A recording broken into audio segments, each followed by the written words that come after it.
Hello, super learners of radiology. You all are welcome to our channel Vishnu Vishwakarma. आज हम देखने वाले हैं कॉन्ट्रास्ट मीडिया। कॉन्ट्रास्ट मीडिया होता क्या है? बेसिकली कॉन्ट्रास्ट मीडिया में हम लोग कॉन्ट्रास्ट का यूज़ करते हैं, कॉन्ट्रास्ट का, इसीलिए इसको बोलते हैं कॉन्ट्रास्ट मीडिया। मीडिया मतलब इमेजिंग के लिए यूज़ करते हैं, इसलिए कॉन्ट्रास्ट मीडिया। हम लोग कॉन्ट्रास्ट मीडिया के बारे में पढ़ने वाले हैं। कॉन्ट्रास्ट का यहाँ पे कुछ यूजेस दिए गए, मतलब कहाँ कहाँ पे कॉन्ट्रास्ट का यूज़ किया जाता है। Barium meal follow through, barium swallow, ये सारे एक प्रोसीजर है, बेरियम प्रोसीजर है, बेरियम प्रोसीजर बोलते हैं इनको। इसके अंदर कॉन्ट्रास्ट का यूज़ किया जाता है। ठीक है, पहले देखते contrast media for the GI tract are substances used in medical imaging to enhance the visibility of intestinal structures during the procedure such as X-ray or CT scan or any radiology procedure। Radiology कोई भी ऐसा radiology procedure है जिसमें हम लोग को अंदर हमारे बॉडी के अंदर की कोई भी स्ट्रक्चर्स की प्रॉपरली विजिबिलिटी देखनी है, या फिर हमारे यहाँ पे जैसे यहाँ पे मेंशन किया है इंटेस्टाइन, मतलब हमारे जो भी लार्ज इंटेस्टाइन और स्मॉल इंटेस्टाइन है उसको देखना है, हमारे ईसोफेगस को देखना है, हमारे स्टमक को देखना है। ये सारे चीज़ों के लिए हम लोग कॉन्ट्रास्ट का यूज़ करते हैं। कॉन्ट्रास्ट इसलिए यूज़ करते हैं ताकि जब भी इमेजिंग हो, जब भी हम लोग का इसका इमेज बनाते हैं, जैसे आपने एक्सरे का फिल्म देखा रहेगा आप, जैसे कि आपके कोई रिलेटिव या फिर किसी का कुछ भी बोन ब्रेक हुआ है, फ्रैक्चर हुआ था, तो उसको डॉक्टर सजेस्ट करता है, रिफ़र करता है कि आप वहाँ पे एक्सरे करा के देखिए, ताकि उससे पता चलता है कि पेशेंट का कितना इंजरी है, कैसे उसको मेडिसिन कैसे आगे कंटिन्यू करना चाहिए। तो वो सारे चीज़ों के लिए करते हैं। उसमें नॉर्मली हम लोग हड्डी के लिए देखते हैं। हड जैसे हड्डी में हम लोग को कॉन्ट्रास्ट यूज़ नहीं करते, क्योंकि कॉन्ट्रास्ट क्यों यूज़ नहीं करते, क्योंकि एक्सरे में क्या होता है, हमारे जो हड्डी होती है वो एक्सरे को एब्जॉर्ब नहीं कर पाती, उसको पूरा एब्जॉर्ब कर पाती नहीं। और जो हमारा होता है ना स्किन, सॉफ्ट टिश्यूज होते हैं, वो उसमें से पास होकर के चला जाता है एक्सरे, तो वो पूरा प्रॉपरली देख नहीं पाते कि वो क्या इमेज फॉर्म कर रहा है।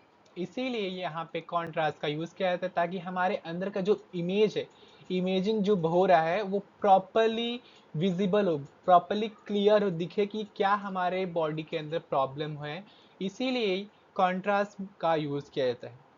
कॉन्ट्रास्ट मीडिया मैंने यहाँ पे 3 डाला है, barium swallow, barium meal follow through, जिसे हम BMFT भी बोलते हैं। इस वीडियो में हम लोग सिर्फ और सिर्फ बेरियम स्वॉलो के बारे में देखेंगे। नेक्स्ट वीडियो में हम लोग बेरियम मील और BMFT को देखने वाले हैं। कॉन्ट्रास्ट भी दो तरीके का होता है, दो तरीके का होता है, एक नेगेटिव कॉन्ट्रास्ट, एक पॉजिटिव कॉन्ट्रास्ट। और वो सब हम लोग जब भी हम लोग को आगे काम आएगा तो उसमें हम लोग देखेंगे। अभी बेरियम स्वॉलो के बारे में देखते हैं। बेरियम स्वॉलो आपके नाम, जब ये नाम से, प्रोसीजर के नाम से आपको समझता है कि आपको ना ये कॉन्ट्रास्ट को स्वॉलो करना है, निगलना है आपको।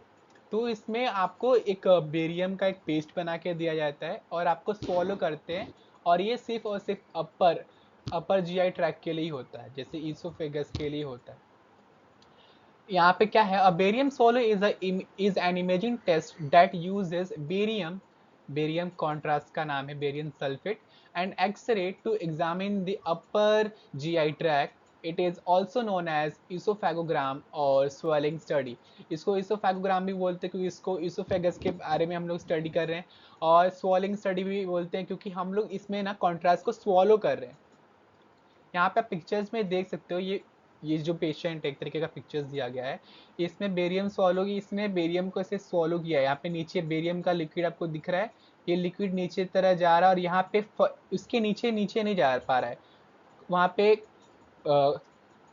कैंसर सेल यहाँ पे प्रेजेंट है। तो ये इसके से यहाँ पे ना नैरोइंग दिख रहा है, यहाँ पे ऑब्जक्शन दिख रहा है, जिसके से नहीं, ये कॉन्ट्रास्ट का जो बेरियम लिक्विड है वो नीचे पास नहीं हो पा रहा है। तो इससे पता चलता है कि इसके अंदर कुछ तो प्रॉब्लम है, यहाँ पे कैंसर सेल प्रेजेंट है, इसलिए नीचे बेरियम लिक्विड पास नहीं हो पा रहा है। तो इससे ऐसे पता चलता है कि पेशेंट को क्या प्रॉब्लम है, क्यों प्रॉब्लम हो रहा है वैसे, इसीलिए कॉन्ट्रास्ट का यूज किया जाता है। बेसिकली कॉन्ट्रास्ट इसमें एक तरीके का लाइव इमेजिंग चलता है, लाइव इमेजिंग फ्लोरोस्कोपी पे किया जाता है। फ्लोरोस्कोपी मशीन होती है जिसमें लाइव इमेजिंग चलती है। जब एक पेशेंट, जब बेरियम बेरियम का जो पेस्ट बना रहता है वो देते हैं, तो उसको जब निकलता है ना तो तभी स्कैन चालू रहता है। स्कैन चालू रहता है तो ये जो सारी पेस्ट है ना वो कैसे नीचे जा रहा है वो सब दिखता है इसके अंदर, कहाँ पे रुक रहा है, कहाँ पे परफोरेशन है, तो ये सारी चीज़ें इसके अंदर दिखाई देती है। अभी इसके कुछ सिम्टम्स और इंडिकेशंस देखते हैं। डिस्फेजिया, आपको जब निगलने में प्रॉब्लम पड़ता है तो ये डिस्फेजिया बोलते हैं, साइंटिफिक टर्म है। यहाँ पे वेट लॉस होता है, हेमाटाइटिस मेजिस होता है, पोस्ट ऑपरेटिव स्टेटस दिखते हैं, इसोफेजियल कैंसर होता है, इसोफेगिस में अगर कैंसर है तो। एप्पल को रीजन, आप अगर एप्पल को रीजन दिखता कैसे, एप्पल, आपने एप्पल देखा रहेगा, एप्पल का जो साइड, अगर हम लोग साइड से पूरा खा ले तो कैसे बीच का एक डंठल बचता है, वैसे हमारे यहाँ पे एप्पल को लीजन बन जाते हैं, तो उसको बोलते हैं अनइवन मूवमेंट। जो भी पेरासाइटिस का मूवमेंट होता है वो प्रॉपरली होता नहीं है, तब उसमें तब हम लोग इस बेरियम सोलो प्रोसीजर में जाते हैं। अगर जो इम्प्रॉपर ओपनिंग और क्लोजिंग मसल्स के जो प्रॉपर क्लोज और ओपन नहीं हो पाते तब हम इस प्रोसीजर के लिए जाते हैं। अभी कॉन्ट्राइंडिकेशंस होते हैं, मतलब कब हम इस प्रोसीजर के लिए नहीं जा सकते, कब इस प्रोसीजर के लिए हम आगे नहीं जा सकते। अगर कोई लेडी जो प्रेग्नेंट है या फिर उस अपने बच्चे को अभी भी मिल्क फीड कर रही है, तो वो पेशेंट, वो जो मदर है वो इस बेरियम स्वॉलो प्रोसीजर के लिए नहीं जा सकती। अगर कोई पर अगर परफोरेशन है किसी बॉडी पार्ट में, लाइक छेद होता है, ऐसे लीकेज होता है, देखिए पाइप में अगर कैसे लीकेज आता है तो उसको परफोरेशन बोलते हैं, वैसे अगर पाइप में कहीं लीकेज हो रहा है, स्प्लीज होगा, अगर जब कॉन्ट्रास्ट डालेंगे तो पूरा फैल जाएगा, तो इस परफोरेशन के टाइम पे भी नहीं डालते। अगर रिसेंट सर्जरी हुआ है हमारे माउथ का या फिर इसोफेगस का तो भी हम लोग कॉन्ट्रास्ट को इंजेक्ट, मतलब कॉन्ट्रास्ट को हम उनको दे नहीं सकते और बेरियम सॉल्व प्रोसीजर के लिए आगे ही नहीं जा सकते। एच शेप ब्रिज फॉर्मेशन होता है between the trachea and oesophagus, ये बचपन से होता है कंजाइंटल, और ये एच शेप उसके बीच में एक ब्रिज के जैसा फॉर्म होता है, एच शेप के जैसा। प्री प्रोसीजर हम पेशेंट को क्या बताएंगे, क्या करने के लिए बोलेंगे, ये सारी चीज़ें दिया गया है। मिनिमम पेशेंट को 4 to 5 आवर्स का फास्टिंग बोलते हैं। उनको बोलते हैं कि अगले दिन जब आप एग्जामिनेशंस के लिए आएँ तो आप ब्रश करके मत आइए। कोई भी बेवरेजेस आप पीने उनको मना करते हैं, जैसे कि कोई भी चाय कॉफ़ी कुछ होता है तो उसको अलाउ नहीं करते पीने के लिए। जो अगर पेशेंट अगर स्मोकिंग करता है तो उनको मना करेंगे कि आप एग्जामिनेशन के दिन एटलीस्ट स्मोकिंग ना करें। च्युइंगम खाते हैं तो उनको मना करेंगे कि च्युइंगम नहीं खाइए।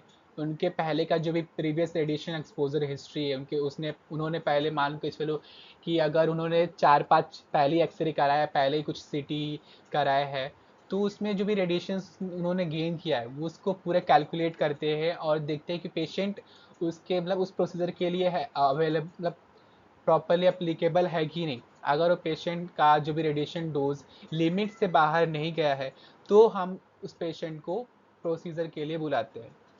उनको अगर कोई एलर्जी, जैसी कॉन्ट्रास्ट हम लोग शरीर के अंदर डाल रहे हैं तो उसको कुछ एलर्जी रहेगी तो पहले से बता देंगे, तो हम उनको उसके हिसाब से आगे का प्रोसीजर को हैंडल कर सकते हैं।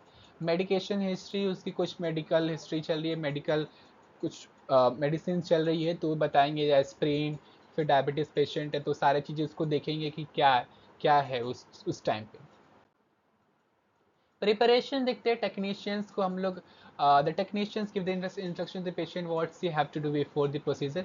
हम उनको बताते हैं कि क्या आप प्रोसीजर से पहले क्या क्या करना चाहिए, वही सेम है। 4 to 6 आवर्स का आपको मिनिमम फास्टिंग करना है, स्मोकिंग अलाउड नहीं है, च्युइंगम नहीं खा सकते। टेक्नीशियंस उनसे हिस्ट्री लेता है क्या क्या मेडिकेशन चल रहा है, कोई सीवियर सर्जरी तो नहीं हुई है, प्रेगनेंसी अगर ब्रेस्ट फीडिंग में मदर है तो भी इस प्रोसीजर के लिए नहीं जा सकते। अगर प्रीवियस रेडिएशन एक्सपोजर है, रिजल्ट क्यों लेते हैं, क्योंकि it's gets to information about how much the radiation, patient radiation already trap, उसने पहले से कितना रेडिएशन उसने ले लिया है। डायबिटिक पेशेंट होता है तो उसको पूछते हैं कोई मतलब कॉन्ट्रास्ट से रिलेटेड या फिर किसी चीज अदर चीज़ से रिलेटेड है, उनको एलर्जी है तो बता पूछते हैं। टेक्नीशियंस उनके जो भी पर्सनल इन्फॉर्मेशन होता है, नेम एज और उनका जो जेंडर है, सेक्सुअल, सारी चीज़ों को पूछते हैं। अभी प्रोसीजर जब पेशेंट अगले दिन आता है तो क्या हम लोग प्रोसीजर के टाइम पे देखेंगे, तो प्रोसीजर में क्या बोलते हैं, हम लोग उनको रीवेरीफाई करेंगे कि आपने जो भी हमने आपको इंस्ट्रक्शंस दिए थे, क्या आपने वो फॉलो किया? अगर वो फॉलो नहीं किया है तो आप अपने रेडियोलॉजिस्ट से बात करेंगे, रेडियोलॉजिस्ट से कंफर्म करेंगे कि ऐसा ऐसा पेशेंट ने किया है। या फिर कोई कोई ऐसे पेशेंट होते हैं जो कि डाइट पे लाइक फास्टिंग पे नहीं रह सकते, तो वो उसके हिसाब से आप मैनेज करके रखेंगे कि कैसे उसको किया जाए। आप पेशेंट को बुलाइए, उसके जैसे कि ज़्यादा देर तक कुछ पेशेंट्स होते हैं जो कि खाना अवॉइड नहीं कर सकते, जैसे शुगर डायबिटिक के पेशेंट्स होते थे, उनको ज़्यादा इंसुलिन वगैरह लेते तो उनको खाना प्रॉपरली खाना पड़ता है, ज़्यादा फास्टिंग नहीं कर सकते। तो उस टाइम पे आपको पेशेंट को उसके जो फेवरेबल टाइम होता है उस टाइम पे बुलाएंगे और उस टाइम पे उसका प्रोसीजर्स को कंप्लीट करेंगे और उसको प्राइमरी प्रोसीजर इंफॉर्मेशन देंगे कि कैसे हम लोग प्रोसीजर करने वाला है, ऐसा ऐसा प्रोसीजर करेंगे। क्योंकि अगर पहले बता देंगे तो जो भी प्रोसीजर होने वाला है वो उससे पेशेंट डरे नहीं, पैनिक ना हो जाए। तो इसकी वजह से हम लोग पहले से इनको बता देंगे कि कैसे कैसे आपको होने वाला, कैसे कैसे प्रोसीजर्स करने वाले हैं। आपको ऐसा ऐसा देंगे, आपको कॉन्ट्रास्ट देंगे, आपको पीने पे ऐसा चौकी चौकी लगेगा, आपको अच्छा नहीं टेस्ट आएगा, बट स्टिल आपको पीना है, ऐसे ऐसे बताएंगे उनको। उनको हॉस्पिटल गाउन में चेंज करने के लिए बोलेंगे और उनको पेशेंट को रिलैक्स करेंगे कि कुछ नहीं होगा, आपको बहुत ही ईजी प्रोसीजर है आपका, आपको कुछ प्रॉब्लम नहीं होगा। आप जो भी कैसेट है, कैसेट को अरेंज करेंगे, एक्सपोजर अरेंज करके पहले से ही सेट करके रखेंगे ताकि वो तुरंत जैसे हो तुरंत प्रॉपरली सेट हो और शूट करके तुरंत इमेजिंग के लिए कंफर्म कर सके। एक थिक बेरियम सिरप बनाएंगे, बेरियम सल्फेट का सिरप जिसको कॉन्ट्रास्ट बोलते हैं, वो 100 to 150 ml तक उस पेशेंट को देंगे और उनको बोलेंगे कि आप अपने मुंह में कॉन्ट्रास्ट को लेके होल्ड करके रखिए, जब मैं बोलूँगा तब आप उसको अंदर स्वॉलो करना, निगलना। जब पेशेंट आपने पूरा एक्सपोजर सेट किया, पेशेंट को प्रॉपरली अरेंज करके आप पोजीशनिंग दिया, पोजीशनिंग के बाद में आप पेशेंट को बोलेंगे कि आप स्वॉलो कीजिए। स्वॉलो करेगा, जैसे स्वॉलो करेगा पेशेंट, रेडियोग्राफी डिफरेंट टाइप के जो भी डिफरेंट इमेजिंग, जितने सारे इमेजिंग को चाहिए रहता है वो सारे इमेज को कवर करते हैं। पोस्ट प्रोसीजर अगर हम लोग कॉन्ट्रास्ट दे रहे तो आप बाद में क्या प्रोसीजर के बाद में क्या क्या प्रॉब्लम्स आ सकते हैं, तो हम लोग बताएंगे पेशेंट को कि अगर आप शायद से आपको कॉन्स्टिपेशन हो सकता है, आपको पेट दर्द हो सकता है, आपके रिपोर्ट कब तक आपको मिल जाएंगे, हम लोग बताएंगे पेशेंट को बताएंगे कि अगर कुछ आपको एलर्जी है तो आप आकर के डॉक्टर से कंसल्ट कीजिए ज़्यादा दिन तक। और चांसेस है कि बेरियम का जो हमने डाला है मुंह से, मतलब ओरल कॉन्ट्रास्ट दिया है, वो उससे कुछ एलर्जी हो सकती है। पेशेंट में शायद से उसको नोजिया, वोमिटिंग या फिर पेट में एब्डोमिनल डिस्कम्फर्ट फील हो सकता है। अगर कुछ भी ऐसा 3 से 4 दिन, 2 से 4 दिन, आपको ज़्यादा दिन से अगर ये ज़्यादा सीवियर प्रॉब्लम्स दिखाई देते हैं तो आप वापस से आके डॉक्टर से कंसल्ट कीजिए और डॉक्टर से मेडिकेशन स्टार्ट कीजिए। ये था आज का हमारा बेरियम सॉल्व, बहुत ही इजी टॉपिक था। नेक्स्ट वीडियो में हम लोग बेरियम मील फॉलो थ्रू देखेंगे, कुछ आगे देखते कि कैसे प्रोसेसेस को परफॉर्म करते हैं। यहाँ पे देखिए, यहाँ पे लेडी ने यहाँ पे पेशेंट को बोला है स्वॉलो करने के लिए और उसी टाइम पे इसने फ्लोरोस्कोपी टाइप में इसको ऑन किया है और उसमें लाइव इमेजिंग यहाँ से उसने लिया है। देखते कुछ लाइव इमेजिंग के जो बेरियम स्वॉलो की कुछ इमेजिंग मैंने इसमें डाला है स्लाइड में, आप उसको भी देखिए। यहाँ पे देखिए, यहाँ पे पेशेंट ने बेरियम स्वॉलो किया है और इसके अंदर देखिए कैसे यहाँ तक आया है। इसके ये पीए व्यू है यहाँ पे और ये लैटरल व्यू है। आगे पीछे साइड में ऐसे साइड से लेते हैं तो लैटरल, आगे से सब देते हैं तो एपी, पीछे साइड से कैसेट जिस साइड चिपका रहता है, अगर कैसेट आपका लाइक चेस्ट से चिपका हुआ है तो पीए व्यू, उसका कैसेट से आपका पीछे पीठ चिपका हुआ है तो एपी व्यू। ऐसे व्यूज़ होते हैं। ये लैटरल व्यू है, साइड से लिया है। और यहाँ पे देखो, यहाँ पे डिफरेंट टाइप्स के अलग अलग बेरियम स्वॉलो के पिक्चर्स दिए गए हैं, यहाँ पे आप यहाँ पे देख सकते हो। बहुत ही इंटरेस्टिंग टॉपिक था ये। अगर आपको ये वीडियो अच्छा लगा हो तो प्लीज़ लाइक, शेयर और सब्सक्राइब कीजिए और ऐसे ही अच्छे वीडियोस के लिए आप मुझे सब्सक्राइब करके रखिए। फिर मिलते हैं नेक्स्ट वीडियो में। Thank you for watching my video.